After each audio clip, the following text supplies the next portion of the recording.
It's kind of fun. But finally, after about 6 weeks of poofs, there was a big hole in the glacier. See the airplane here for scale. And a lot of dirty snow up there. And then kind of the mountain went quiet. And that was good. That was good because it allowed time for geologists from all over the world. We knew the mountain was about to blow big time. And so all these geologists gathered at the mountain to observe the eruption. Now, think the importance of that. We want to know about Noah's flood. We did not observe Noah's flood. But we did observe the eruption of Mount Saint Helens. And we observed everything about it. And I think they did the same kind of things on a smaller scale. But we know what happened in Mount Saint Helens. We know it well.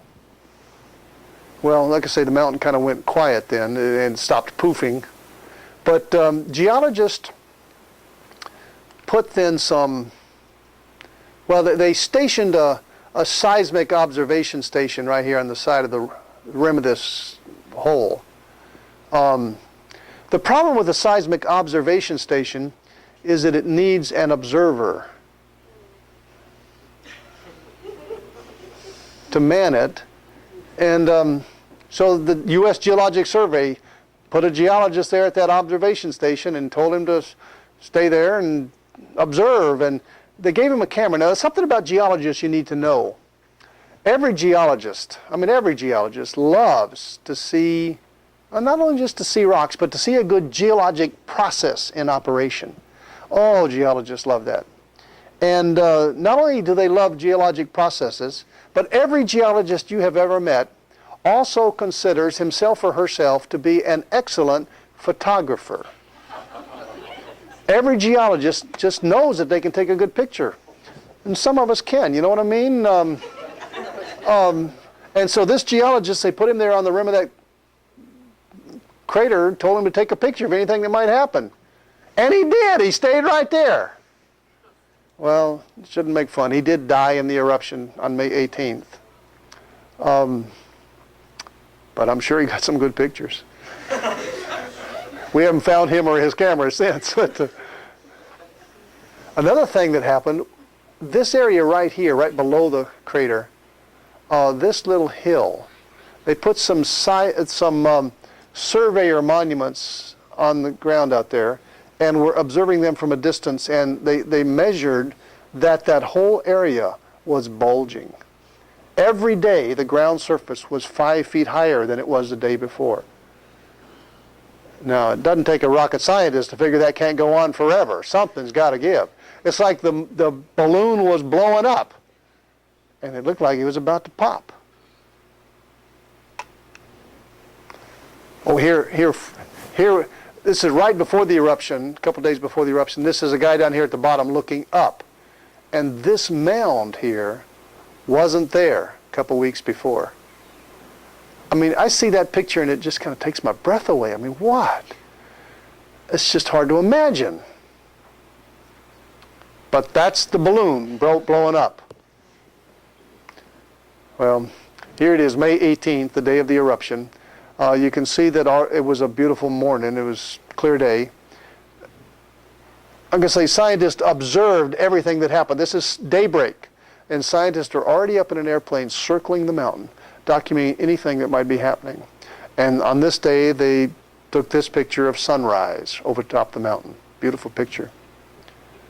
But then a couple hours later, at 8:30 in the morning, 2 other geologists were circling around the mountain.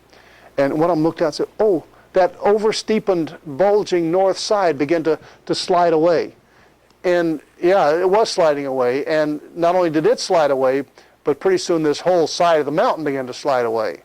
It's turned out to be the largest landslide ever witnessed by man. Now the geologists, this is like taking a Coke bottle and shaking it up real good and then popping the lid off. It explodes. Well, here the lid was coming off the Coke bottle as that bulge slid away. Now the geologists knew what was about to happen, and so they dove to gain speed and expeditiously left the area. But as they fled the area, it exploded behind them. See, here's the tail of their airplane. One of the geologists had enough presence of mind to lean out the window and take one last picture. A geologist would do anything for a good picture. But notice how this blast cloud is not so much coming up, it's going out to the north.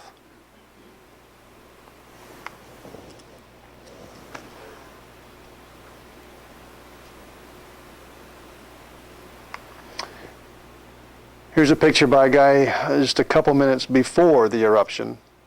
He'd been a geologist in there. It was illegal for anybody to get there. They had all been evacuated, but there were a few geologists that had snuck in to try to get some pictures. And here was a guy who'd been camped out on a meadow about 20 miles away. He's safe. I mean, he's safe, is he? He's on what we call the third ridge. See, there's the first ridge right here, and then the second ridge, this stand of trees. He's on the third ridge, standing next to some trees, okay? He's on the third ridge. He's safe. So he's up at 8:27 in the morning, got a cup of coffee, trying to drink his coffee. He's been camping out. And then suddenly, boom, the mountain explodes. And he drops his coffee, grabs the camera, takes a picture. And there's the eruption. You see he's on the third ridge. There's the first ridge. There's the second ridge. And he's on this third ridge with these trees. So he took that picture, interesting picture, but he noticed, he noticed, he says, that eruption, it's not going up. That eruption's coming this way. He did notice that. That eruption's coming this way. He noticed that. But a geologist would do anything for a good picture, right? So he cranks his camera, and he takes another picture. And just that quick, oh my.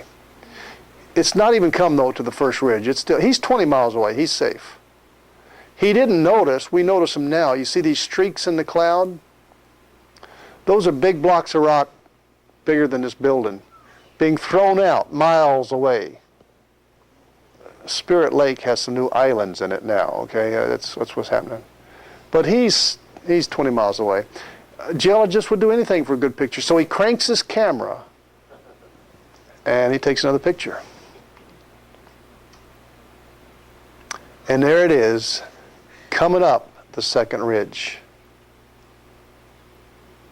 And it's coming this way. I mean, it's coming this way. But a geologist would do anything for a good picture, right? So he cranks his camera, and he takes another picture. And there it is, coming up the third ridge, melting these trees he's standing next to. Now, it's at about this point that the geologist makes a very interesting decision. He says, I think I got enough pictures now. So he turns around to leave. But where's he going to go? So it turns out this thing is coming out at, it initially was coming out about 1,000 miles an hour, coming this way. And where's he going to go? He's got to try. He grabs his camera. Of course he grabs his camera. He's a geologist. Starts running for his pickup truck. Of course he's got a pickup truck. He's a geologist. He gets to his pickup truck, thoroughly expecting to be overwhelmed and knocked down by this, and fried by this poisonous blast cloud. And it didn't hit him. It didn't hit him. He looked back, and it turns out that as this blast cloud is coming away from the mountain, the blast, which started as a point, it's getting into ever bigger and bigger concentric circles. And as it gets bigger and the farther away, it loses its velocity and loses its energy. And that third ridge was situated at just the right location to where that blast cloud, it was deflected up into the air, up over his head, and